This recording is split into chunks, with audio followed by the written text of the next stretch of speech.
आपको लगता है, आपको ये मालूम हो जाना चाहिए कि जो वचन आपको संडे मिल रहा है ना, वो हेवन भेज रहा है सीधा। आपकी लाइफ सेम नहीं होगी। आमीन ऊंचे वाला चाहिए। हालेलुया। ऊंची आवाज में। अब कुछ लोग बोलेंगे मेरी वाइफ तो ऐसी नहीं है कि मैं उसको प्रसन्न करूं। कुछ लोग बोलेंगे मेरा हस्बैंड तो बहुत ऐसा है कि मैं उसे पॉसिबल नहीं कि मैं उसके साथ रहूं। तो आज से आप प्रार्थना करेंगे एक दूसरे के लिए। प्रार्थना करके, अधीन होके, हम्बल होके, नम्र होके आप कोशिश करेंगे कि अपने घर को फिर से बनाएं, अपने रिश्तों को फिर से बिल्ड करें। और कई बच्चों का भी बड़ा रोल है फैमिली में। जब आप बच्चे अडल्ट हो जाते हैं, बड़े हो जाते हैं, फिर घर में ग्रुप होता है। ये वाला बच्चा माँ के साथ है, ये वाला बच्चा बाप के साथ। और बच्चों में ये दुष्ट आत्मा जो काम करती ज्यादा, ये दुष्ट आत्मा होती है बच्चों में कि वो घर में फाड़ डाल के रखते हैं। माँ अलग, पिता को अलग कर देते हैं। बच्चे, माँ बाप नहीं करते, बच्चे शैतान होते हैं। कई वो ये दिखाएंगे कि मैं अपने फादर से ज्यादा प्यार करता हूं, वो दिखाएंगे मैं अपनी माँ से ज्यादा करता हूं, और माता और पिता को फाड़ने की कोशिश करेंगे। वो शैतानी है। बच्चों को सुधरना चाहिए। उनको इस तरह का माहौल बनाना है कि माता और पिता हमेशा एक रहें और आप दोनों से प्यार कर सकें। कितने मेरी बात को समझ रहे हैं? क्योंकि बच्चों का भी रोल है परिवार में। जब आप बड़े हो जाते हैं, आपको अपने परिवार को एक करके रखना है, जोड़ के रखना है। कितने मेरी बात को समझ रहे हैं? ऐसा लाखों में एक होता है। जैसे यूसुफ था कि वो अपने भाइयों के साथ मेल नहीं खा सका, क्योंकि उसे भाई पाप करते थे। यूसुफ परमेश्वर में चलता था। कई बार उसे फैमिली का प्रेम नहीं मिला। ये एक अलग कंडीशन है। ये लाखों में, करोड़ों में एक ऐसी बुलाहट जो परमेश्वर ने खास किसी को दी है, उसकी लाइफ में ऐसा घट सकता है। लेकिन परमेश्वर ने आपको परिवार एक ब्लेसिंग के रूप में दिया है। परिवार एक ब्लेसिंग है। जिनके पास नहीं है उनको पूछो। जिनके पास बाप नहीं उनको उसकी वैल्यू पूछो। माँ नहीं है, वैल्यू पूछो। भाई बहन नहीं है, वैल्यू पूछो। पत्नी नहीं है, उसको वैल्यू पूछो। पति नहीं है, उससे वैल्यू पूछो। पूछो उन लोगों से आपको कैसा लगता है, वो आपको बताएंगे। थैंक्स करो अपने परिवार के लिए। अपने हाथों को उठा के खुदावन, जोर से खुदावन का थैंक्स करो। हालेलुया। थैंक्स करो अपने हाथों को उठा के। Thank you Jesus.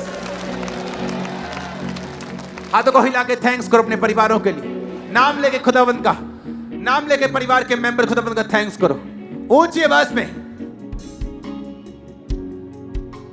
प्रभु यीशु मसीह के सामर्थी नाम में हम मांगते हैं। अगर हस्बैंड वाइफ का एक टारगेट होगा सेवा करना, खुदावन के नाम को महिमा देना, लड़ाइयां कम होंगी। क्या होगा? लड़ाइयां। अगर आपको मालूम है कि संडे आपने चर्च जाना है, थर्सडे आपने चर्च जाना है, आप लड़ाई से बच जाते हैं। आपको पता आपने सेवा करनी है, आप दोनों का साथ जरूरी है, आप लड़ाई से बच जाते हैं। क्योंकि जहां दो दिमाग होंगे, दो अलग अलग मनुष्य होंगे, वहां अलग अलग सोच भी होगी। लेकिन जब टारगेट एक होगा, जब मकसद होगा खुदा की सेवा करना, तो आप फिर कभी भी शैतान के बहकाए से बहकेंगे नहीं और आप सीधा चल पाएंगे। हालेलुया। इसलिए आपको फायदा है अगर आपकी वाइफ सेवा करती है तो आप भी सेवा करें। आपको फायदा है अगर आपका हस्बैंड सेवा के लिए जाता है तो आप भी सेवा करें। क्योंकि अगर आप दोनों सेवा करेंगे तो बड़ी मुसीबतों से बचे रहेंगे, बीमारियों से भी बचे रहेंगे, तकलीफों से भी बचे रहेंगे, अलगताई से बचे रहेंगे, शैतान से बचे रहेंगे। कितने मेरी बातों को समझ रहे हैं? अपने परिवार के लिए प्रार्थना करें। ये वचन कहता है कि एक भली औरत जो है अपने परिवार के लिए इंतजाम करती है। नीति वचन में तो यह लिखा हुआ है कि वो अपने हस्बैंड की कमाई को यूज नहीं करती, बल्कि अपने हस्बैंड की कमाई को इन्वेस्ट करती है। उस इन्वेस्टमेंट से जो फिर पैसा आता है उसको वो खर्च करती है। गरीब आप पैसों से नहीं हैं, मैं आपको सच कह रहा हूं। आप पैसों से गरीब नहीं हैं, गरीब मेंटेलिटी से हैं। आप किसी ऐसे व्यक्ति के पास चले जाएं जिसके पास आज बिल्कुल पैसा नहीं, और आप बोलें, आप उसको पूछें, अच्छा मुझे अपनी लाइफ की स्टोरी बता। आप कहीं ना कहीं उसकी स्टोरी को सुन के समझ जाएंगे कि जब एक मौका था तब इसने गवा दिया था। जितना पैसा आया उतना खर्च दिया। 10,000 तनख्वाह है तभी भी जीरो सेविंग, 15,000 तनख्वाह है तभी भी जीरो सेविंग, 20,000 है तभी भी जीरो सेविंग। ये गरीबी की निशानी है। अगर आप 20,000 में से 8,000 जोड़ लेंगे, 12 में खर्चा करेंगे, अमीरी की निशानी है। वो 8,000 अमीरी की निशानी तो नहीं है, लेकिन मैं आपको गारंटी लिख के दे सकता हूं फ्यूचर में आप लोग अमीर होंगे अगर आप सेव करते हैं तो। हालेलुया। मैं अपने इनकम से खर्च बहुत कम करता हूं। मैं अपनी इनकम से हमेशा चीजें बनाता हूं, घर बनाता हूं अपनी पर्सनल इनकम से, जो मुझे बुक से होती है, चीजों से होती। अपने घर को बिल्ड करो, अपनी फैमिली को बिल्ड करो, बैठो प्रेयर करो। अगर सब कुछ बिखरा हुआ है, सबके फेस इधर से उधर हैं, बैठो प्रेयर करो, बिल्ड करो, सिस्टम बनाओ।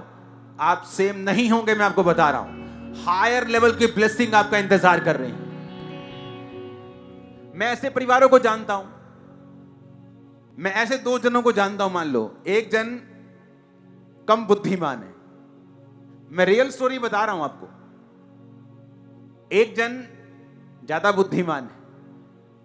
जो ज्यादा बुद्धिमान है, अपने परिवार में उसकी बनती नहीं, उसकी वाइफ की उसके साथ नहीं बनती। लेकिन जो कम बुद्धिमान मैंने देखा,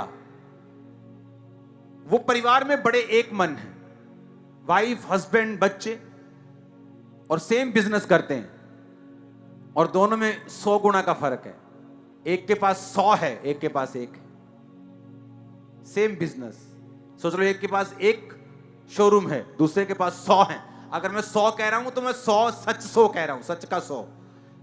आपको एग्जाम्पल वाला 100 नहीं कह रहा हूं, रियल वाला 100 कह रहा हूं। दोनों क्रिश्चियन हैं, दोनों चर्च के साथ जुड़े हुए हैं। आपको ये मालूम होना चाहिए टीवी पे क्या चल रहा है, क्योंकि आप अपने कान बंद नहीं कर सकते। आपको मालूम होना चाहिए क्या वचन आपको बोला जा रहा है, कौन सा शब्द आपको बोला जा रहा है, क्या आप सुन रहे हैं, क्या वो बिब्लिकल है। वो आपको इफेक्ट करेगा, आपकी जमीन में जाएगा, आपकी मिट्टी में जाएगा, फल लेके आएगा, अच्छा या बुरा। ये तो उस वचन पे निर्भर करता है वो कैसा है। अच्छा जाएगा तो अच्छा, बुरा जाएगा तो बुरा, लेकिन फल जरूर लेके। कांटे बोओगे तो कांटे उगेंगे जरूर, आम बोओगे तो आम उगेगा जरूर। मेरा विश्वास है कि आज के वचन के बाद आप वर्क करना शुरू करेंगे, अपने परिवारों के ऊपर काम करेंगे। अगर वो बिगड़े हुए हैं, स्थितियां अच्छी नहीं हैं, तो मैं नहीं कहता आज रात को ही आपका घर स्वर्ग बन जाएगा। आप आज से प्रार्थना करेंगे, आप अपने नेचर को चेंज करेंगे। अगर आप का स्वभाव गुस्से वाला है, आप एक औरत हैं, आज से आप अपने आप को दीन नम्र करने की कोशिश करेंगे, प्रभु से प्रार्थना करेंगे, कंट्रोल करेंगे। हस्बैंड भी सेम। और आप ये कोशिश करेंगे कि आप उस परिवार को बिब्लिकल तरीके से लेके जा सके। और मैं आपको बताता हूं, मैं आपको प्रोफेटिक वर्ड देता हूं, खुदाबंद एक बड़ी निशानी आपको देगा, बहुत बिग। आपको टॉप पर ले जाने की वो तैयारी कर देगा। मैं आपको बता रहा हूं, मैं आपको बता रहा हूं। कई परिवारों में बच्चों के अंदर शैतान काम करता है, वो अपने माता और पिता की फूट का कारण निकलते हैं जब वो बड़े होते हैं। ऐसे वो बच्चे होते हैं, और शैतान उनको यूज कर रहा होता है। और जब वो बड़े होते हैं, जब वो अडल्ट में होते हैं, तब वो भी खुश नहीं होते अपनी लाइफ से। क्यों? क्योंकि उन्होंने शैतान को मौका दिया अपने माता पिता के जीवन में काम करने का। मेरा बिलीव है आप लोग अपने परिवारों के ऊपर काम करेंगे और ब्लेस रहेंगे। और यीशु मसीह के नाम में 2024 आपके परिवार की ब्लेसिंग का साल होगा। जिनकी मैरिजेस नहीं हुई, डिवाइन रिश्तों का साल होगा इन जीसस ने। आमीन। मेरे को ऊंचे वाला चाहिए चर्च। Hallelujah, hallelujah. अगर आप प्रेयरफुल हैं, आपको डरने की जरूरत नहीं। आदम जिस समय अपनी पत्नी से मिला तो वो दुखी होकर इधर उधर ढूंढ नहीं रहा था कि हाय मुझे कोई मिल नहीं रही, ओ मेरा रिश्ता नहीं हो रहा। आदम जस्ट परमेश्वर का काम कर रहा था। जब आप प्रभु का काम कर रहे होते हैं तो आपको चिंता नहीं होती, परमेश्वर को चिंता होती है आपके लिए हेल्पर ढूंढने की। 29 साल का था जब मेरी मैरिज हुई, तो 29 साल में मुझे ऐसा लगता था कि मुझे शादी नहीं करनी है, मुझे मैरिज नहीं करनी, मुझे सेवा करनी, मेरी सेवा में रुकावट ना हो। और लगातार मैं काम कर रहा था प्रभु का। 19.5 साल से लेकर 29, समझ लो 10 साल कॉन्टिन्यूज कोई ऐसा दिन नहीं था मैंने 6 घंटे 8 घंटे प्रेयर ना की हो, 4 घंटे प्रेयर ना की हो। कोई ऐसा दिन नहीं था मैंने काम ना किया हो, लगातार। और परमेश्वर ने खुद कहा अपने दास के बीच में से होके, शादी कर, तेरी शादी का टाइम हो चुका। मैंने कहा मैं रुकावट आएगी सेवा में? उन्होंने कहा सेवा बढ़ेगी, प्रभु तुझे देगा डिवाइन हेल्पर। जब आप प्रभु का काम करेंगे, आप परमेश्वर में पवित्रताई में चलेंगे, डिस्ट्रैक्शन फ्री होकर चलेंगे, प्रभु आपका इंतजाम करेगा। क्या जल्दी है आपको? अगर आप पाप की वजह से रुक नहीं पा रहे हैं, मैरिज के बाद भी ये प्रॉब्लम कंटिन्यू होगी। अगर आपने अब कंट्रोल किया, मैरिज के बाद भी आप कंट्रोल में रहेंगे। आप समझ रहे हैं मेरी बात को? जब उन्होंने मुझे ढूंढने के लिए कहा तो मैंने ढूंढा, क्योंकि परमेश्वर ने आपके लिए फिर रखा होता है। लेकिन वो समय आने दो, आपको खुद अंदर से स्पिरिट में होगा कि अब मुझे फाइंड करना है अपने रिश्ते को। आप प्रेयर करेंगे, आपके सामने होगा, क्योंकि उसके पहले आपने प्रेयर कर ली होगी, परमेश्वर के सामने आप सेवा कर चुके होंगे, एक अच्छा रिकॉर्ड बना चुके होंगे। ऊंची आवाज में हालेलुया बोलो। आप सेम नहीं है आज, आप सेम नहीं। जाओ और अपने परिवारों से प्यार करो, क्योंकि तुम देखे हुए से प्यार नहीं कर पाते तो यीशु जो देखा हुआ नहीं उससे नहीं कर पाओगे, तुम बिल्कुल नहीं कर पाओगे। खुदावंद आपको ब्लेस करे। आज के बाद जब टीवी पे जोक्स चले, इंटरनेट पे हस्बैंड वाइफ के जोक्स चले, तो आपको उसे रिजेक्ट करना है स्पिरिट में। आमीन। और प्रभु का प्लान अपने लिए याद रखना है कि परमेश्वर का मास्टर प्लान मेरे लिए क्या है। हालेलुया। ऊंची आवाज से बोलो हालेलुया।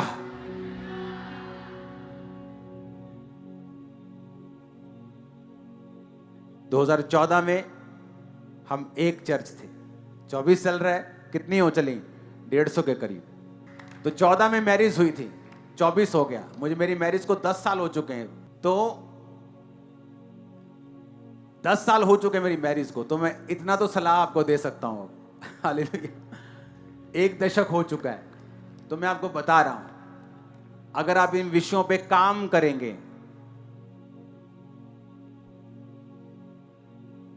अफ्रीका में जाओगे ना, जब तुम लड़की से शादी करने के लिए जाओगे तो तुम्हें लड़की की मां को पैसे देने पड़ते हैं, उसे डॉरी मनी बोलते हैं अफ्रीका में भी और दुनिया के बहुत सारे हिस्सों में, क्योंकि तुम उनके घर से एक जीवित जन को, जिन्होंने उनको पाला है, उसको लेके आ रहे हो और ये बोल रहे हो कि तुझे वो घर छोड़ना पड़ेगा और मेरे साथ रहना पड़ेगा सारी उम्र। फिर वो उसकी माता को डॉरी मनी देते हैं अपनी हैसियत के हिसाब से। कोई 10 गाय देता है, वहां गाय बैल भी चलते हैं, कोई पैसा देता है, कोई कार देता है, कोई कुछ देता है। और इंडिया में क्या है, एक तुम लड़की भी लेके आते हो और बेड भी मांगते हो, कार भी दे दो सानू, बेड भी दे दो सानू, तुसी अपनी कुड़ी ने भी देना है। वो जो लेके आ रहे हो ना लड़की, वो तुम्हारे लिए बिगेस्ट ब्लेसिंग है। बस ले आओ, बोलो दे दो, यही बस बहुत है। तुम काबिल हो गए तो उसको खिला भी लोगे। हालेलुया। कितने मेरी बात को समझ रहे हैं? तो जो परमेश्वर ने तुमको दिया है, जो वो तुम्हें वाइफ दे रहा है, उसको ही पकड़ो। वो बेड, वो सोफों की तुम्हें जरूरत नहीं, मैं सच कह रहा हूं। एक तो तुम उस घर से लड़की लेके आ रहे हो, एक तुम उनका पैसा भी चाहते हो। कुछ तो इतने बेगैरत हैं, शादी के बाद भी हेल्प चाहते हैं। बस करो, अब जो तुम्हें दिया है वो काफी है। एक मन होके उस काम पे लग जाओ जो खुदा ने दिया है। तुम दोनों दूसरों की हेल्प करने वाले हो बहुत जल्द। Hallelujah, hallelujah. जब परमेश्वर तुम्हें डिवाइन हेल्पर देता है तो वो तुमको कास्ट पूछने की जरूरत नहीं। जिस दिन हमारी इंगेजमेंट थी, उस दिन एंगेजमेंट होने के बाद हम एक दूसरे से वैसे बात चल पड़ी कास्ट की, तो कास्ट हमें एंगेजमेंट के बाद पता हुई को हमारी कौन कौन सी। और मैंने रिश्ते टूटते हुए देखा है, तड़ी कास्ट की है, हाँ नहीं नहीं इत्थे तो नहीं करना। और जहां किया है रोज छित्तर और पनीर की रोटी खिलाती है वो। जब डिवाइन हेल्पर आता है तुम्हें मालूम होता है, तुम्हें कास्ट की फाइनेंशियल बैकग्राउंड सोचने की जरूरत नहीं। तुम्हें सेम कास्ट में जाना है तुम्हारी मर्जी है, बाइबल मना नहीं करती। लेकिन मैं तुम्हें बता रहा हूं, अगर तुम इस तरह से अपनी मेंटालिटी को सेट रखोगे तो परमेश्वर के पास मौका होगा तुम्हारी लाइफ में उन चीजों को उंडेलने का जो वो अभिषेक करके भेजेगा, और वो शानदार तुम्हारी लाइफ को करेगा, कभी नहीं सोचा होगा तुम। हालेलुया, हालेलुया ऊंचा होना चाहिए चर्च।